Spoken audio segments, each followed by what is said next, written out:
성령의 열매의 7번째 충성에 대해서 말씀을 전하도록 하겠습니다. 여러분, 이 성령의 열매는 거듭 말씀드리지만 우리 내면에 대한 말씀인데 성령님이 오셔서 우리의 내면을 이렇게 바꾸어 주신다는 것입니다.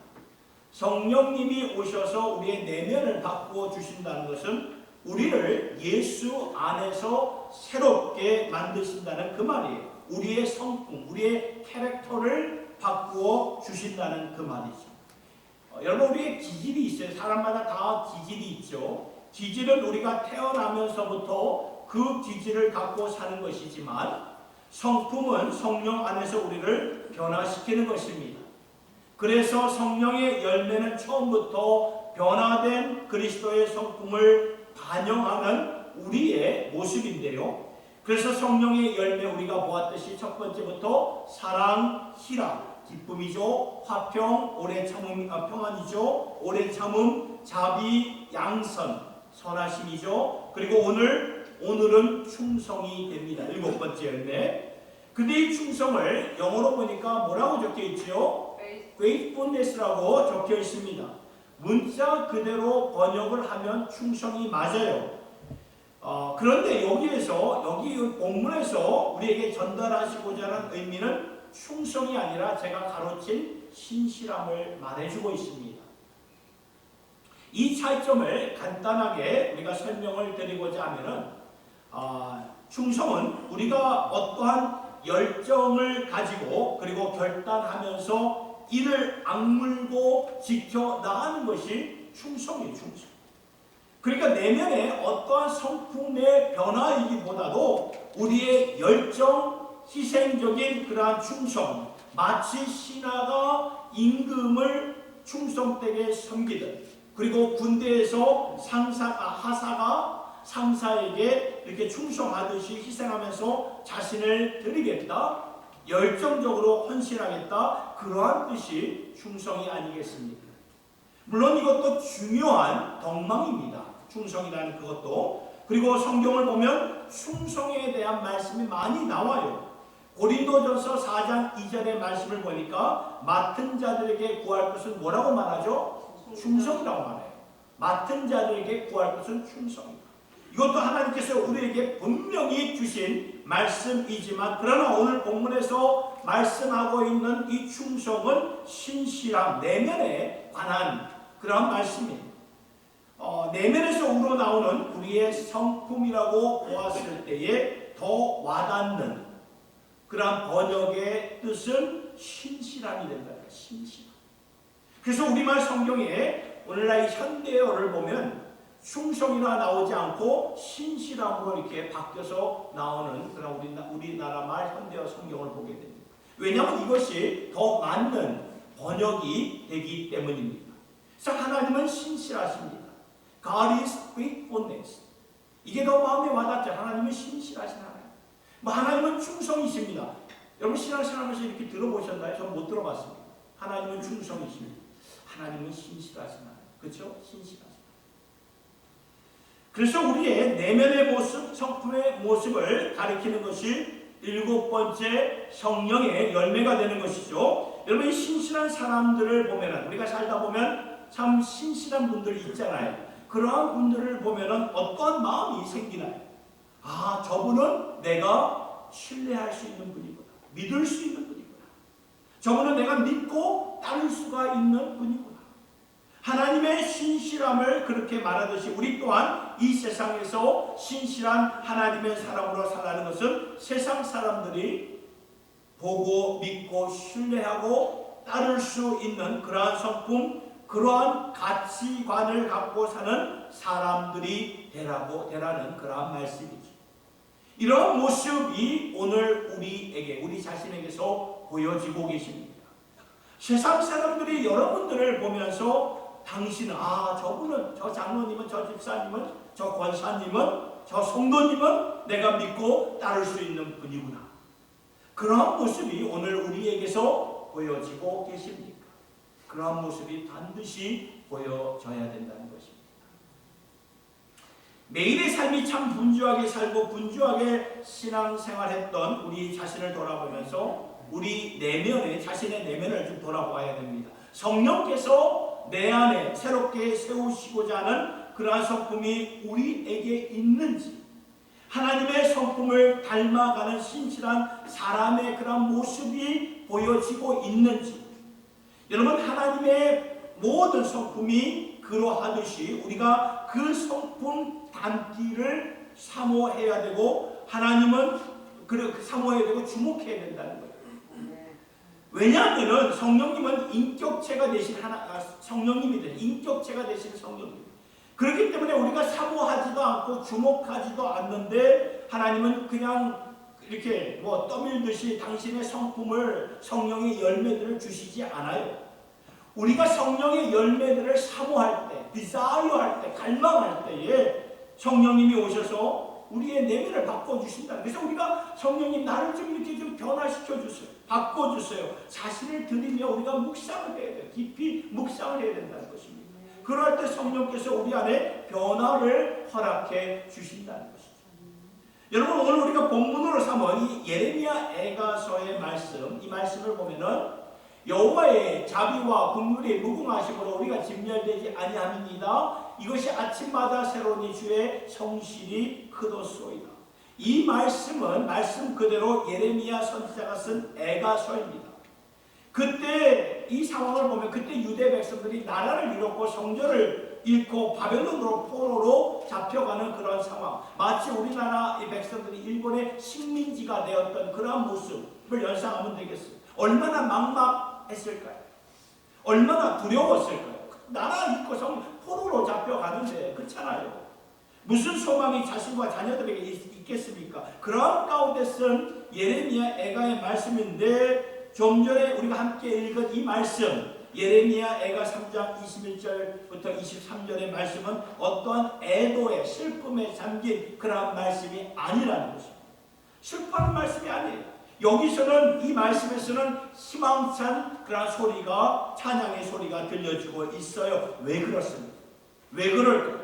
지금 이렇게 포로로 잡혀가는 상황 가운데서도 그 백성들이 하나님을 주목했어요. 하나님을 주목했는데 그 하나님은 바로 신실하신 하나님이시다 라는 것을 이 백성들이 포로로 잡혀가는 가운데서도 깨달았던 거예요. 여호와의 인자와 긍휼이 무궁하심을 깨달았던 것이고, 이 여호와의 인자와 긍휼은 이거는 변하지 않는다, 이거는 변치 않는다는 것을 어제나 오늘이나 영원토록 변치 않는 이 하나님의 캐릭터, 하나님의 성품을 깨달았던 거예요. 이 백성들. 오늘 아침에도 우리가 이렇게 깨어나 숨쉬고 있고 살아있다는 이것은 하나님의 사랑으로 우리를 돌보신다는 것이 아닙니까? 비록 우리 이 백성들이 포로로 잡혀가고 있지만, 이렇게 살려주신 것은 이제 거기서 하나님이 우리를 새롭게 믿음의 구루터기로 세워주실 것이고, 때가 되면 돌아오게 하실 하나님의 신실하신 성품으로 바라보았기 때문에 이들이 포로로 잡혀가면서도 찬송을 부르면서 이렇게 나아갔던 것이에요. 하나님의 신실하신 가운데, 그래서 70년 후면 다시 돌아오게 됩니다. 때가 차면 돌아오게 됩니다. 하나님이 약속하신 거예요. 하나님의 변함없는 사랑과 인자하심과 긍휼하심을 바라보면서 이 예레미야 선지자의 마음속에 확신이 생겼던 거예요. 컨펌이 생겼던 거죠. 분명 나라도 성전도 다 잃고 자녀들에게 넘겨줄 수 있는 전통도 완전히 다 사라진 그런 상황이에요. 그런데 변하지 않는 것이 있었습니다. 그것은 바로 하나님의 신실하심이었다. 하나님의 신실하심. 이것만큼은 안 변한다. 어떠한 상황 속에서도 이것만큼은 안 변한다. 하나님의 신실하심. 오늘 우리도 마찬가지 아닙니까? 우리가 다 겪었지만 2, 3년 전에 이 코로나 때 전과 후의 세상이 많이 바뀌어졌어요. 엄청 바뀌어졌죠. 이것은 역사에 없었던 일, 언젠가 역사의 모든 교과서에 이때를 돌아보며 팬데믹의 그 전과 후로 세상을 달리 볼 것이다. 그러한 때를 우리가 지나갔고, 그러한 가운데서도 변하지 않는 것은 무엇입니까? 여호와의 인자하심과 긍휼하심이 아닙니까? 우리가 코로나 때 우리도 죽을 수가 있어요. 우리도 죽을 수 있었어요. 근데 하나님이 보호하신 거 아닙니까? 찬양을 함께 영광을 돌리는 것이 아닙니다. 그러한 가운데 우리가 지금 살고 있는 것이고 지금도 우리가 숨 쉬면서 예배를 드리는 것이 아닙니까? 왜 그럴까요? 예수의 보혈이 지금도 흐르고 있기 때문인 줄 믿으시기 바랍니다. 이것을 우리가 먼저 주목해야 돼. 예수의 보혈이 흐르고 있구나. 하나님의 측량할 수 없는 사랑, 말로 설명이 불가능한 사랑, 자신의 독생자를 죄인들을 위해 오늘 있다가 내일 없어지는 안개와 같은 그러한 우리들, 그러한 자들을 위해 자신의 독생자를 내어주셨다. 여러분, 이게 이해가 되십니까? 머리로 이해가 되세요? 저는 예수를 오래 믿고 지금까지 신앙생활했고, 그리고 말씀을 매 주일마다 이렇게 준비할 때마다도 이 사실이, 예수가 나를 위해서 육신의 몸을 입고서 나를 위해서 십자가 지신 이것이 이해가 안 될 때가 많아요. 이것을 어떻게 이해해야 되나? 어떻게 설명이 되나? 그러나 성경은 뭐라고 말씀하십니까? 이것이 하나님의 신실하심입니다. 하나님의 신실하심이라고 증거하는데 그것이 너의 하나님이고 우리의 하나님이다 라고 말씀은 우리에게 분명히 증거하고 있는 것입니다. 여러분, 하나님의 신실하심을 우리가 이제 바라보면서 정말 내 눈이 열려야 돼요. 영안의 눈이 띄어야 됩니다. 우리가 십자가 내가 처음 볼 때 나의 마음에 큰 고통 사라져 오늘 믿고서 내 눈 밝았네. 우리가 좀 전에 찬송가 불렀잖아요. 그 찬송가의 가사처럼 이제 우리의 눈이 열려야 된다는 거예요. 밝아져야 된다는 것입니다. 전에 몰랐던 것을 오늘 우리가 다시 보아야 된다는 것입니다. 십자가에서 내 눈이 밝아져야 되고 십자가에서 정말 세상에 알 수 없는 기쁨을 우리가 누려야 된다는 것입니다. 그런데 내 눈이 밝아지고 열려지는 것에만 남아있으면 안 되는 거예요. 하나님의 신실하심을 우리가 주목하면서 살아가야 돼요. 그 신실하심을 우리가 나타내야 된다는 것입니다. 삶에서, 영역에서. 이것이 성령의 열매가 주는 의미라는 것입니다. 하나님의 신실하심을 주목하는 가운데 성령의 능력으로 변화되어서 죄악이 관영하는 그런 오늘의 세상에서 하나님의 그 신실하심을 너가 보이면서 살아라, 그러한 뜻이 된다는 그 말이죠. 여러분은 신실하신 분들이십니까? 신실하신 분들입니까? 가족이 나를 볼 때, 친구가 나를 볼 때, 이웃들이 나를 볼 때에 신뢰할 수 있는 그런 사람들입니까? 우리가 자문할 수 있어야 돼. 돌아볼 수 있어야 된다. 의지할 수 있고 따를 수 있는 그러한 나입니까? 그러한 사람들입니까? 그게 아니면, 그렇게 아닌다면 어떻게 하나님의 영광을 우리가 세상에 나가서 보여줄 수 있겠습니까? 어떻게 하나님의 그 복음을 제대로 증거할 수 있겠습니까? 나를 통해서 신뢰가 안 쌓이고 안 믿어지는데요. 그렇기 때문에 이 신실함이, 하나님의 신실함이 그렇게 중요하다는 것입니다. 저는 이번에도 하나님의 신실하심을 우리가 본받아 세상에 하나님의 그 세상 가운데 하나님의 그 신실하심으로 산다는 이것이 과연 구체적으로 그리고 실제적으로 어떠한 모습이고 그리고 어떠한 모습으로 우리가 고쳐 나가야 될까?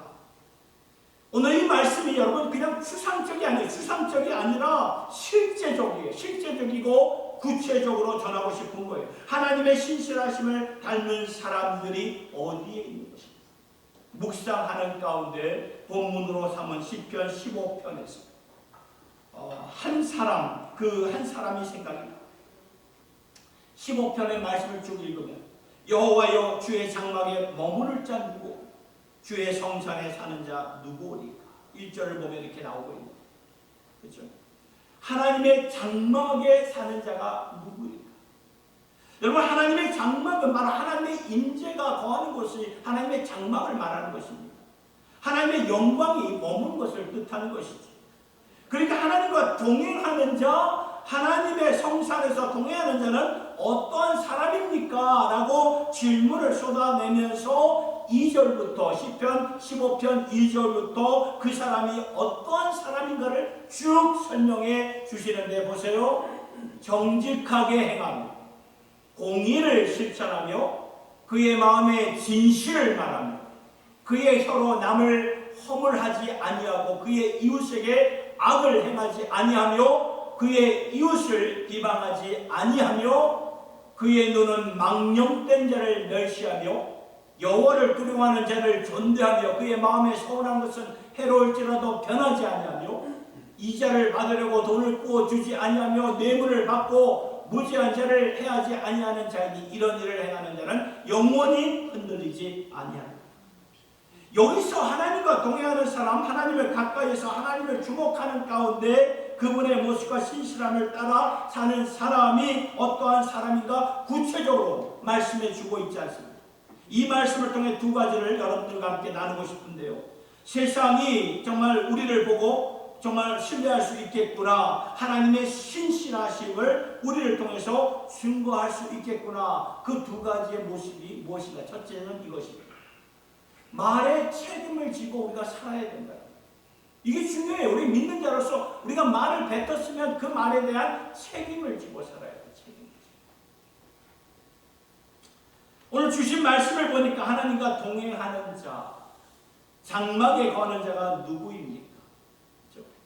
정직하게 행하며 공의를 실천하며 그의 마음의 진실을 말하는 자라고 말씀하고 있지요. 그러니까 정직하고 진실을 말하는 데서 여기서부터 시작이 되는 거예요. 정직하고 진실을 하는 데서부터 시작이 되는 거예요. 말이 우리가 진실하지가 않는데 어떻게 신뢰할 수 있겠습니까? 정직하지 않는 사람을 세상이 어떻게 신뢰할 수 있겠습니까? 에베소서 4장 24절의 말씀을 보아도 이 말씀인데요. 예수님 때문에 우리가 옛 모습의 옷을 벗어야 돼요. 옛 모습의 옷을 벗고 예수 그리스도의 새로운 옷을 입는 모습을 보여주면서 가장 먼저 증거하는 말씀이 무엇입니까? 주 안에서 참된 진리의 것을 말하라. 예수 안에서 진리의 거룩함으로 지으심을 받은 그런 사람으로 살아라, 그 말이에요. 참된 것을 말하라, 그 말입니다. 참된 것을 말하라. 여기서부터 시작된다, 그 말이에요. 그러니까 우리가 말에 책임을 질 수 있는, 내가 말한 것은 말하는 것이 보증 수표가 되어야 된다는 것이죠. 여러분, 예수님을 보세요. 예수님이 하신 말씀은 진리예요. 진리는 곧 생명입니다. 사람들이 예수님의 곁을 다 떠났을 때 베드로가 그렇게 말하지 않습니까? 생명의 말씀이 주께 있는데 우리가 어디로, 누구에게로 가리까? 생명의 말씀이 예수님에게 있는데 우리가 어디로 가겠습니까? 그 말씀을 들으니까 진리가 있고 그 진리 때문에 신뢰하면서 삶을 우리가 바치는 거예요. 여러분, 예수님의 모든 것은 말씀에서 시작되는 거 믿으시기 바랍니다. 말씀이 성육신이 된 거예요. 성육신이 되었습니다. 말씀이 진리로 생명으로 정말 우리를 찾아왔던 거예요. 이런 예수님을 믿는 우리들인데, 그렇잖아요. 그냥 우리가 쉽게 말하고 그냥 말한 것이라고, 너무나 힘든 상황이라서 그렇게 말한 것이라고 우리가 그렇게 말할 수가 없다는 거예요. 오늘 우리가 왜 신실하지 못한 그러한 것입니까? 왜 사람들에게 신뢰가 생기지 않는 것입니까? 왜 사람들이 나를 믿고 따르지 못하는 것입니까? 우리가 말이 가벼워서 그렇다는 거예요. 사람들을 보면 가벼운 사람이, 말에 가벼운 사람이 있잖아요. 아니면 무거운 사람이 있고. 그럼 우리 말이 무거워야 돼요. 말이. 이 말은 내가 한 말에 책임을 질 수 있어야 된다는 거, 한 말에 대해서. 이제 제 큰아이가 이제 가고, 항상 큰아이가 쓰레기통을 이렇게 담당을 했는데, 가고 나니까 둘째가 이제 하게 돼요. 근데 이 둘째도 이제 꾀가 나니까 자꾸 안 하게 되는 거예요. 그래서 언제가 지난주에는 제 아내가 이제 뭐 다 이제 남자들이 알아서 하라고, 남자들이 이제. 안 하면은 벌금 10불을 내게 막 하겠다. 제가 원겸이한테 말했어요. 야, 자기 전에, 야, 원겸아, 너 지금 빨리 좀 옮겨놔. 아빠, 나 할 거 많아. 안 그러면 벌금이야. 그랬더니, 아빠, 내가 내일 아침 학교 가기 전에 할게. 그래서, 그래, 근데 아빠가 네 말 꼭 믿는다. 그래서 제가 새벽기도 끝나고, 그게 생각이 버뜩 나는 거예요. 그래서 얼른 텍스트로, 원겸아, 쓰레기통 빨리 집어넣어. 그게 7시 35분이었는데. 갔다 와서 보니까 뭐 하긴 뭘 안 했잖아. 결국은 제가 이제 제 아내가 10불 달라고 10불을 줬죠. 제가 줬는데 주기 싫더라고요. 사실은 이게. 그러나 제가 말에 책임을 져야 되니까 분명히 아내는 저에게 말을 했고 저는 예스라고 대답을 했고 책임을 져야 되니까 아이고 이렇게 말에 책임을 진다는 게 이렇게 참 중요하다라는 것을 좀 깨닫게 됩니다. 여러분 우리가 참 내가 한 말에 대해서 우리가 책임을 질 수 있는 이러한 자가 참 귀하고 하나님 보시기에 참 합당한 하나님 그 사람을 귀하게 여겨주시지 않겠습니까? 시편 15편의 말씀을 4절의 말씀을 보면 이렇게 나와 있어요. 그의 마음에 소원한 것은 해로울지라도 변하지 않는다. 그러니까 이 말씀을 보면 소원했다는 것은 뭘 말하는 거예요? 내 마음에 있는 것을 말하는 거 아니에요. 소원이라는 게 함부로 말하지 않잖아요. 소원에 내 마음에 있는 것을 성령의 감동을 받아서 이걸 말한 것인데 그 소원이 나중에 나에게 해로울지라도 그럴 때가 있잖아요. 감동을 받아서 했지만 상황이 바뀌면서 좀 그게 내기가 참 너무 어려울 때가 있잖아요. 그럴지라도 그거를 지키는 자가 되어야 된다. 그 말이라는 것입니다. 말에 책임을 지라는 그 말이에요. 여러분 그렇게 살고 계시나요? 우리가 결혼을 했잖아요. 결혼했을 때 서약하지 않았습니까? 하나님과 사람들 앞에서 서약했잖아요. 그 서약대로 잘 지키고 계시나요? 교회에서 임직을 받으실 때 서약하시지 않았습니까? 하나님 앞에서 사람들 앞에서 잘 지키고 계시나요? 돌아봐야 된다는 거예요. 우리가 분명 하나님과 사람들 앞에서 서약을 했어요. 여러분 세상에서도 계약서라는 게 있잖아요. 계약서를 쓰면 이것은 서약하는 것과 마찬가지라는 거예요. 계약할 때 내 이름이 들어가고 내 사인이 들어가잖아요. 물론 살다 보면은 너무나 힘들어져가지고 그것을 못 지키는 상황이 될 때가 있습니다. 그러면 솔직하게 말하고 양해를 구하고 긍휼을 구해야 된다는 것입니다. 그리고 페널티를 벌금을 물면서 해로울지라도 서운한 것은 지켜라. 말에 책임을 지라. 그 말입니다. 저는 이 말씀을 묵상하면서 이 말씀이 저의 삶의 목회의 삶의 방향을 제시한 그런 중요한 계기가 되었습니다. LA에서 사역을 하다 10년 전에 사역을 하다 여기 제일한인교회 목사 청빙이 있다는 소식을 듣고 기도하는 마음으로 청빙 서류를 제출을 했어요. 그래서 담임 목사의 그 후보로 이곳에 와서 말씀을 전하고 교인들과 또 나눔의 그런 시간도 가지고 그런데 시간이 좀 지체가 되면서 나중에 파이널에 대해서는 제가 청빙이 안 되었어요. 참 그때 참 많이 힘들었어요. 굉장히 힘들었습니다. 그러면서 제 나름대로 앞으로의 목회의 방향은 어떻게 해야 되나 참 고민이 많았습니다. 기도하는 가운데 지금은 고인이 되신 저희 아버지께 상황을 말씀을 드리니까 저희 아버지가 하신 말씀이 이런 말씀을 하셨어요. 내가 목사 후보까지 간 것은 하나님 앞에서 서원한 것이다. 또한 너와 함께 개척을 하려는 성도들이 있다면 반드시 해야 된다. 무조건 해야 된다. 불러주면 가겠다고 약속했으니 그 말을 네가 지켜야 된다. 그때 너무나도 제가 많이 힘들었는데 너무나도 명확한 대답을 이렇게 주셨기 때문에 지금까지 온 거예요. 그러면서 돌아보면은 그때 그 일들이 이게 하나님의 섭리였구나 라는 것을 깨닫게 되죠. 목회의 진로가 하나님의 준비 가운데 세팅이 되었어요. 왜냐하면 하나님과 사람들 앞에서 약속을 지켰기 때문이지요. 사실 안 됐을 때, 청빙이 안 됐을 때 막막했어요. 개척을 하더라도 이걸 어떻게 시작을 해야 되나. 맨 땅에 헤딩하는 것이고 바위에 계란을 던지는 것인데 특별히 이 트라이스트에 한인들도 많이 없는데 여기서 어떻게 개척을 얼마나 많은 그런 두려움이 임하고 참 이걸 해야 될지 말아야 될지 그런 생각도 있었어요. 참 부족한 저인데도 불구하고 지금 이 자리에까지 하나님께서 인도하신 것을 보면 그때의 결단에 비롯된 것임을 지금도 늘 생각하면서 겸손하게 살아가고 있다는 것입니다. 그러니까 해로운 말씀을 통해서 그런 생각이 쭉 이렇게 제 감정을 이렇게 터치하더라고요. 해로울지라도 말한 것은 지켜라.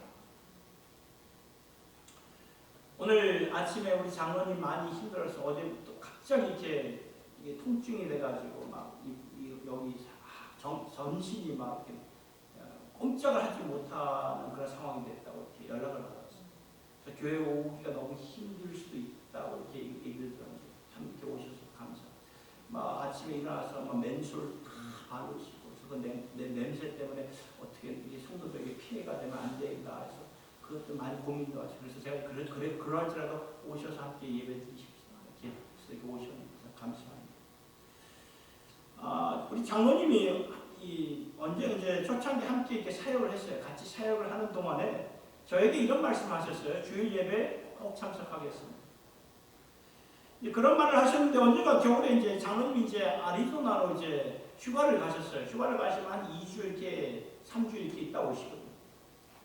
그래서 저는 이제 멀리 가셨기 때문에 한 주 이제 쉬고 그 다음 주에나 이렇게 뵐 수 아니면 그 다음 주에 볼 수 있겠구나 이렇게 생각을 했는데 그 주간에 바로 토요일 저녁에 전화를 주신 거예요. 저한테 전화를 주셔가지고 목사님 내일 제가 주일 예배에 참석합니다. 깜짝 놀랐어요. 아니 어떡해요 저는. 약속을 지키시면 비행기 타고 오신 거예요. 아리조나에서 가셔서 휴가를 지내고 있는데 비행기 타고 여기로 오셔서 예배를 드리시고 다시 제가 공항에 와야 돼서 다시 비행기 타고 아리조나로 가셨던 그거를 이제 보면서 제가 엄청나게 큰 감동을 받았어요. 제가 살면서 지금까지 이런 분을 보지 못했거든요. 예배를 위해서 휴가를 갔는데 그 예배 여기에 오기 위해서 비행기 타고 오셨어요. 여러분 말에 책임을 진다는 것은 어쩌면 작은 것 같지만 굉장히 큰 것입니다. 하나님 앞에서 큰 것이고 사람들 앞에서 큰 것이에요. 우리가 이제 부를 찬송가의 가사처럼 오 신실하신 주, 신실하신 주님을 우리가 나타나면서 살고 싶어하는 우리들의 심정 아닙니까? 그러하려면 어떻게 해야 됩니까? 말에 우리가 책임을 지면서 살아가야 된다는 것입니다. 시편 말씀, 오늘 시편 말씀에서 우리가 분명히 배울 수 있는 첫 번째 교훈이고요. 두 번째 교훈은 이것입니다.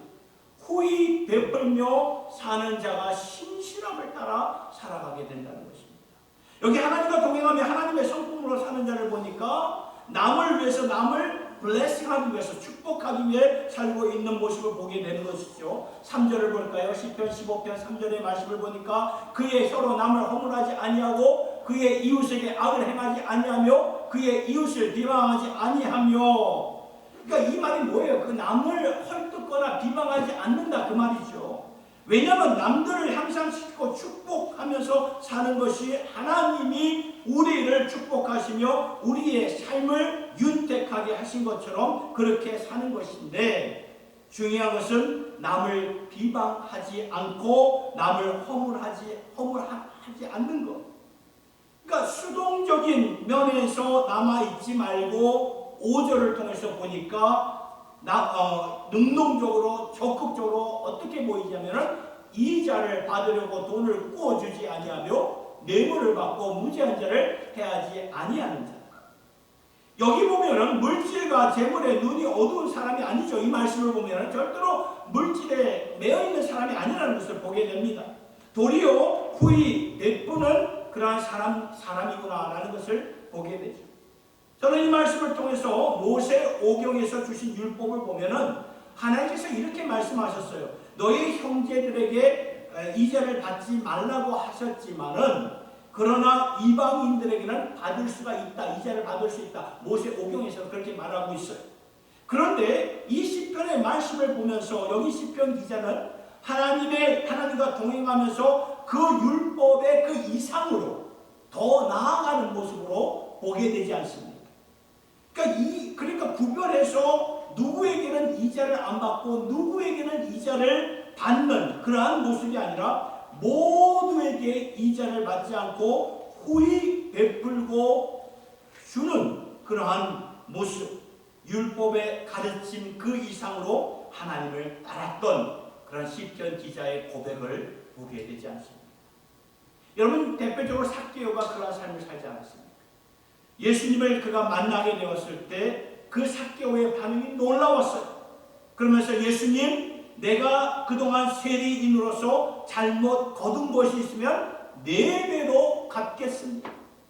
그 이상, 그냥 갚는 게 아니라 4배로, 그 이상으로 갚는 삭개오의 모습을 보게 되지 않습니다. 왜냐하면 예수님을 만나는 그 순간에 예수님의 마음이 전해지는 거예요. 예수님의 마음이 우리의 마음을 터치하는 거예요. 율법으로 재면서 그만큼만 주는 게 아니라 예수님은 다 주시는 분이시는구나, 나에게 모든 것을 베풀어 주시는 분이구나. 삭개오가 그것을 깨달았어요. 그것을 깨닫고 많은 사람들 앞에서 주님 앞에 자신의 재물을 그렇게 베풀었던 자가 되었던 것입니다. 말씀을 맺습니다. 사랑하는 성도 여러분, 하나님은 우리에게 예수 그리스도를 후히 베풀어 주셨어요. 넘치도록 베풀어 주셨어요. 다 베풀어 주셨어요. 다 베풀어 주셨기 때문에 우리가 지금 이렇게 살고 있는 것인데, 우리도 다 베풀어 주시고 후히 주신 하나님을 우리가 전적으로 신뢰하면서 신실하게 이렇게 섬길 수 있는 저와 여러분이 될 수 있기를 예수님의 이름으로 축원합니다. 우리가 하나님의 모습을 정말 말에 살아가면서, 여러분 교회 안에서만 아니에요. 교회 밖에 나가는 시간이 더 많아요. 우리의 삶 속에 많은 사람들을 만날 때 내가 크리스찬으로서 말에 책임을 지며 살아가는 자들, 그리고 그 삶 속에서 후히 베푸는 사람들이 될 때 하나님의 신실하심, 그 신실하심을 우리가 참 그러한 성품을 갖고 살 수 있게 된다는 것입니다. 그러한 주님의 권속들이 될 수 있기를 예수님의 이름으로 축원합니다. 신실하게 우리 찬양 부르시도록 하겠습니다.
번째 열매인 충성, 이 신실함에 대해서 우리가 깊이 말씀을 묵상해 보았습니다. 신실함, 우리가 하나님을 향해 신실하시다. 신실하신 하나님, 찬송하며 하나님을 전적으로 신뢰하며 따르듯이 예수를 믿는 우리도 신실한 자가 되었습니다. 그 신실함을 우리 안에서 이루어가는 저희들 모두가 되게 하여 주시옵소서. 말의 책임을 지게 하여 주시고 진리를 말하는 교회로서, 그리고 후히 베풀며 축복하는 교회로서 하나님을 널리 전파하는 주님의 교회, 또 여기에 모인 주님의 권속들 되게 하여 주시옵소서. 우리 주 예수님의 이름으로 기도드리옵나이다.